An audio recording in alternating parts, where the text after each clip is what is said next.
아니 남편 얘기를 하려고. 네.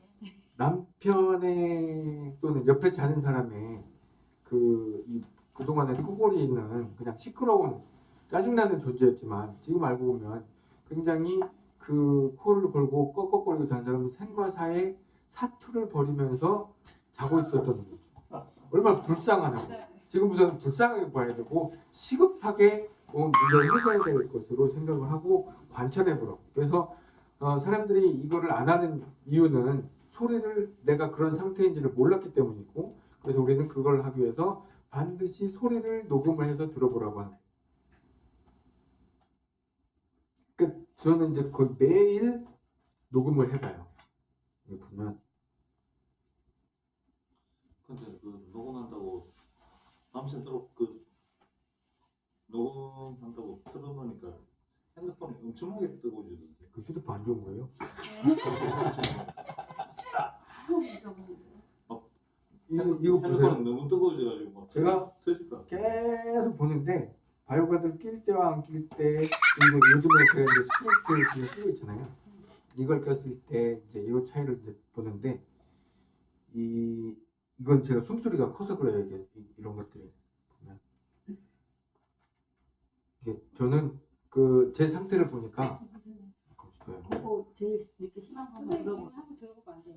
아니 난 그러니까 내 상태를 보면 나는 목젖도 많이 늘어져 있어. 내가 이제 그 상담하면서 맨날 그거 가지고 늘어져 버렸나 봐. 그래갖고 숨소리가 들어가긴 하는데 나올 때 막혀갖고 이게 코로 못 나오고 입이 푹 가고 퍽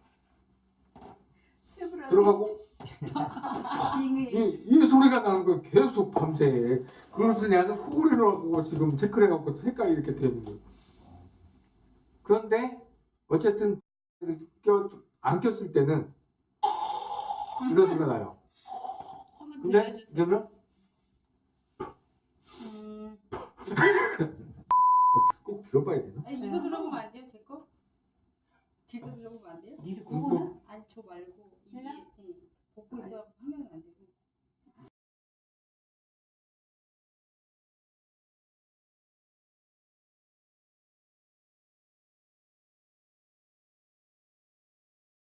그게 그 분당서울대에서 우리랑 같이 그 임상시험 참여했던 그 교수가 이 소리를 갖고 비교를 해본 거 있어요. 소리 비교와 수면 다운 검사의 이 매칭이 어느 정도 되느냐.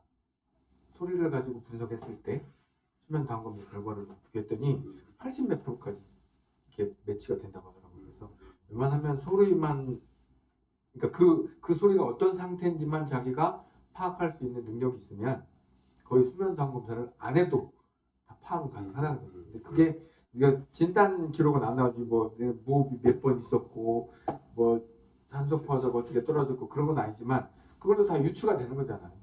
아, 다리를 절고 이렇게 가면 저 다리가 아프구나, 허리를 이러고 가면 허리가 아픈 사람은 알잖아. 근데 그리고 이제 소리를 들어서 문제가 있다는 건 자동차 소리가 덜덜덜덜 되는 거, 어딘가 문제가 있는 것이고. 그분이 뭐 논문 썼어요, 그거는? 그 학회에 발표를 했어요. 우리 그 논문 갖다가 잘 논문했어. 소리로 판단하는 코골이 박사. 그래서 그 밑에 이제 코골이 전문 병원은 반드시 진료를 받아야 하나요? 라고 되어 있잖아요. 코골이 전문 병원이라는 거는 없어요. 우리 과가 내과 뭐 이런 건 코골이과는 없잖아요. 근데 원래 수면의 태동은 이 뇌파 검사가 시작되면서 수면을 들여다볼 수 있다고 생각되었기 때문에 그때부터 이제 수면의학이 시작이 된 거죠. 그게 1930년대부터니까 얼마 안 됐어요. 100년도 안 된 짧은 역사죠. 어쨌든 그 태동이 그 신경과에서부터 시작을 했는데, 수면 장애 하면 보통 우리는 불면증을 생각했잖아요. 잠을 못 자요, 자다 깨요. 그거 있는데 실질적으로 수면 장애를 이제 수면 한 병원에서 이제 다 통계를 내보니까 호흡 장애가 60%가 넘는 거예요. 수면의 장애 중에 원인을 따져보니.